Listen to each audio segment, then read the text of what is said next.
Yeah, did it. We did it. we did it. Yeah, we upgraded Oh my microphones so God. we could hopefully come to you a little bit clearer. Is it good? How are we sounding? I hope it's good for everyone, although people haven't started joining yet. We were a little bit off schedule, so let's just get to the show then. All right, the show. Yeah, this week's new comics. Ooh, comics. First up, we're going to talk about Conan number 6. 6. It's really cool because, or actually it's number 4, because Gerard Zaffino starts taking art on it, and he's really scratchy and cool, which Mohammad Asrar, who, preceded him on the book, was just a little bit cleaner cut. So it's a really cool little gritty take on Conan that Jason Aaron's continuing to do. Coming up next, we have Cosmic Rider, Ghost Rider. Destroys the Marvel history. And it's written by a comedian that Levi likes. It's written by Paul Scheer. This is written by Paul Scheer of the How Did This Get Made podcast, among many other things. He's been in all kinds of TV shows. What was the name of the one? There's the one, The League. He's in The League. Yeah. He's in The League on FXX, and he's a comedian. I think he's an improviser as well, but he's getting into comic book writing. And it's cool because it actually follows Fantastic Four #1's timeline. So he kind of goes back in time and then finds the old Reed Richards Fantastic Four forming and becomes a part of the team. And it even goes into things like John Byrne's Trial of Galactus storyline. If you notice that, he's also part of it. He's part of that. Yeah, and so it just brings together a whole little Fantastic Four focus issue until the next issue seems to focus on a different character, part of Marvel history. So hats off to that. Yay. Amazing Spider-Man 16.HU. HU. Not to be confused with Amazing Spider-Man number 16. Not that. Not that one. This is different. It's actually about Black Cat more than anyone else, and it has Kraven hunting her the whole time. So it's a cool little side story. The hunted stories are going to be about the villains being hunted by Kraven, mystery on why. But so something cool to talk about though, Miles Morales. Not to say that isn't cool, but we got third print of #1 coming in. They all sold out. Yeah, we haven't had it for weeks because he's in an Oscar movie. Yeah, he's that caliber character society thinks. I think that's cool about Miles. Yeah. He's so different, and the book is about growing up in the modern age as much as Peter Parker's stories were about growing up in the 60s. This is about growing up in the 2000s and 2010s. So I'm really happy to be able to say, hey, you can read 1, 2, and 3 in a row. How cool is that? That's so cool. Yeah. And then we also got a Star Wars Darth Vader Dark Visions coming up. Whoa. Star Wars. Who's the writer on this one? This is Dennis Hopeless? Yeah, it's Dennis Hopeless. Dennis Hopeless writing Star Wars. Yeah, it's about Darth Vader being an emissary of evil that people watch more than a story from his point of view. So it's actually kind of cool because Darth Vader gets to be a dude on a piece of weird cavalry the whole time instead of something else. But anyways, Levi's favorite book of the week, and I wish I had a copy to show you. We didn't order too deep on it, and we had some reservations, but check it out, guys. Meet the Scrolls #1. Meet the Scrolls. It was just so good. So good. I was so surprised. It's a sitcom. I don't want to say too much. It's so good. It reminded me of Coneheads in a way. Dark Coneheads. Yeah, and it was about, Skrulls trying to be a part of society, and as people who know Marvel's history know, the Skrulls have been in decline and the Kree have been winning. So they're kind of like forgiving and letting go of their outer colonies on Earth and stuff. So it's a really interesting story. And like you said, it's mostly funny. It's written by Robbie Thompson, who did some 2000 AD stuff too, before, coming to Marvel now. There's some heartwarming moments. It's sweet and it's Marvel. So there's bad guys and good guys, and the good guys aren't quite good, and the bad guys aren't quite bad. Well, moving on to DC, where the opposite is true. We got Young Justice #3 coming up. He was so excited to read it because he's been a Bendis fan for so long. This is Bendis. This is Brian Michael Bendis' take on Superboy and Impulse. Impulse is back, guys. I haven't been reading. I'm not so up to date on some DC, so I don't know where he's been. But apparently, he's been hugging Connor Kent a lot. Ooh. Yeah.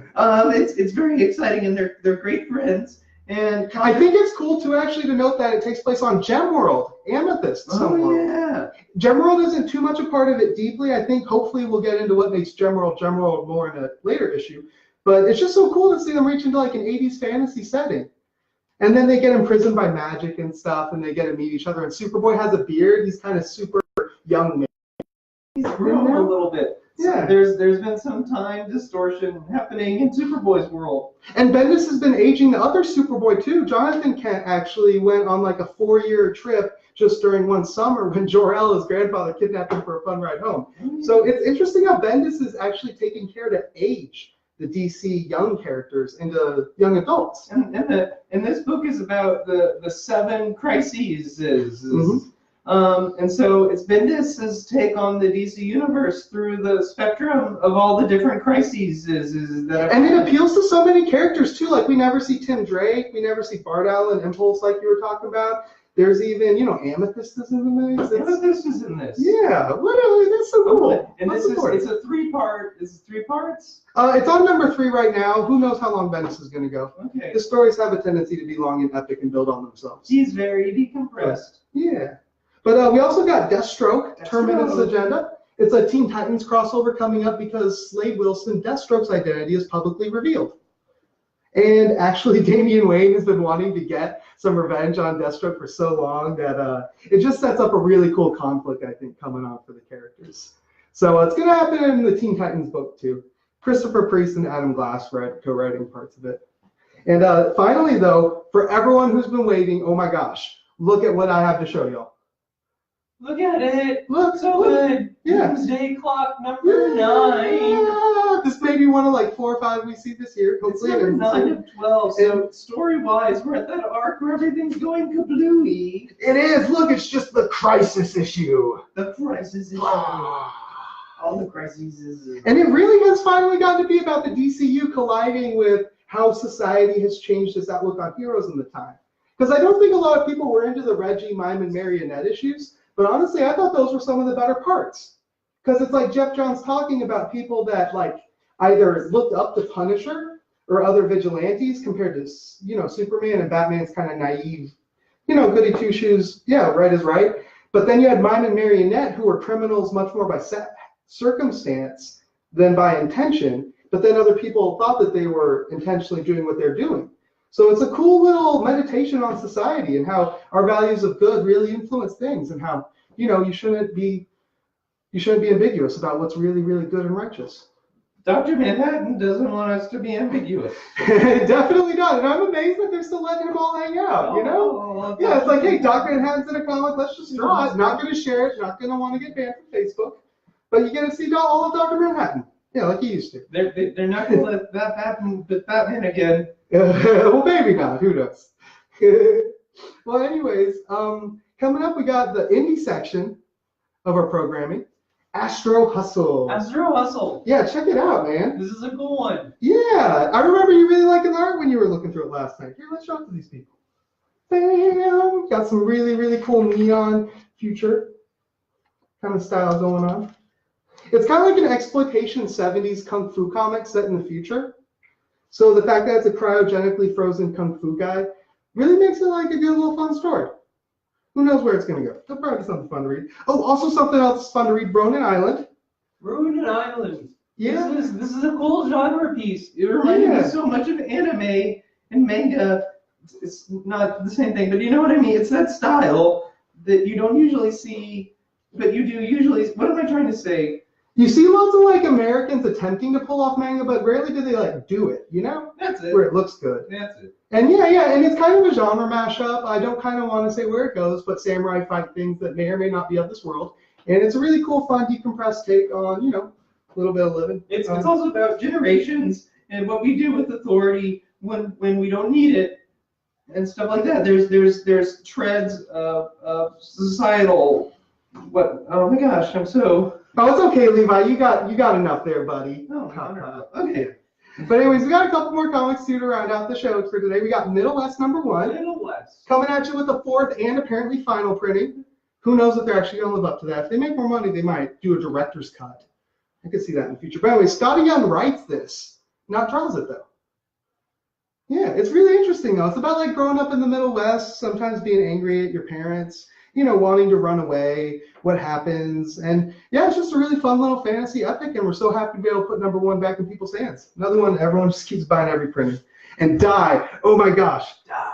This is such a fun one. It's like Dungeons and Dragons, meet Jumanji, because that's exactly what he told me. Yeah, that is what I told him to say. He's a good remember. Yeah, but they're kind of set up in the D&D world, and there is the possibility of dying before you get out, and they're actually trapped in there for a couple of years in the first issue, and when they leave, there's a magic spell that means they can't talk about what happened. So they show up 2 years after they started playing the game and are just like, I can't tell you what happened.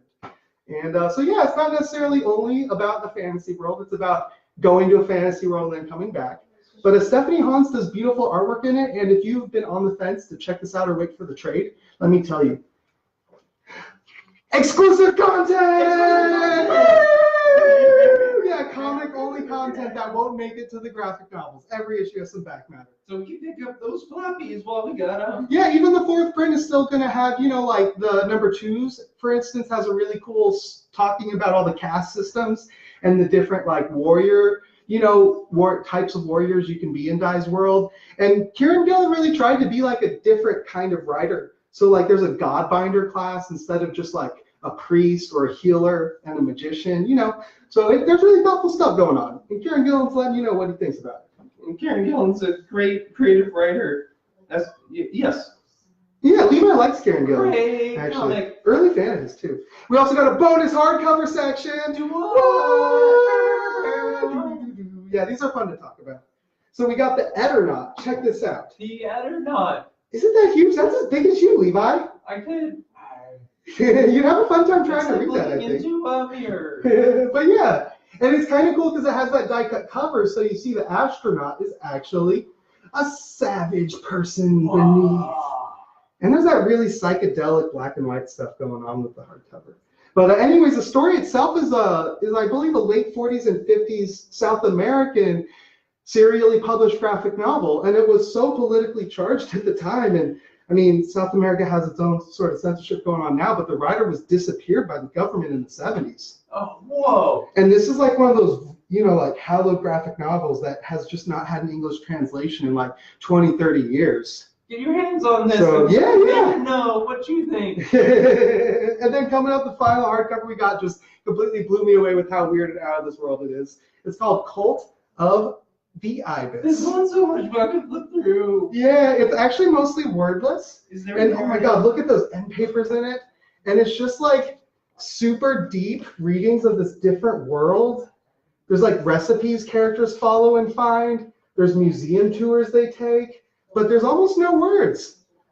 But this very, very weird place. So we also got a couple other new Fantagraphics hardcovers you can check out in store if you make it to the mall store. GOTHAM NEWSSTAND. And of course at the Evans store. Oh yeah, and also while we got everyone on the line talking about this While we're here, we have something exciting. We gotta tell you something. Yeah. We have a graphic novel of the month club idea brewing.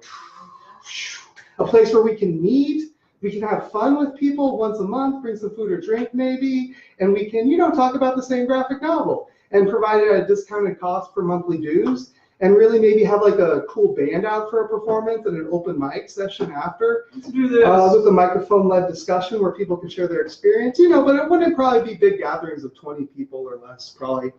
So it would end up being, at least at the start, definitely. But yeah, so stay tuned to GOTHAM NEWSSTAND for more updates about Graphic Novel of the Month Club, and let us know if you want to be on the list. Write some slam poetry about a comic book you're reading. Well, yeah, I am definitely going to be performing some monologues I've performed throughout years past from comics at one of them. But, you know, because it's just fun to read the captions out loud and do an audience. And I used to do that. I would go to open mics. That's one of the places Levi and I met. So anyways, I was just reading about Fopford and Grey Mouser at a coffee shop. And he was like, what? What? No one does that. Yeah. Peter does that. Anyways, but we got more to show you. GOTHAM NEWSSTAND. What's that motto? What we got? Always more. New to Titans. So thanks for checking this out, y'all. We will see you next week. Thank you.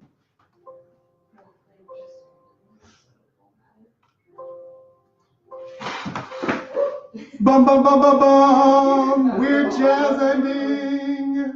Bum bum bum bum bum.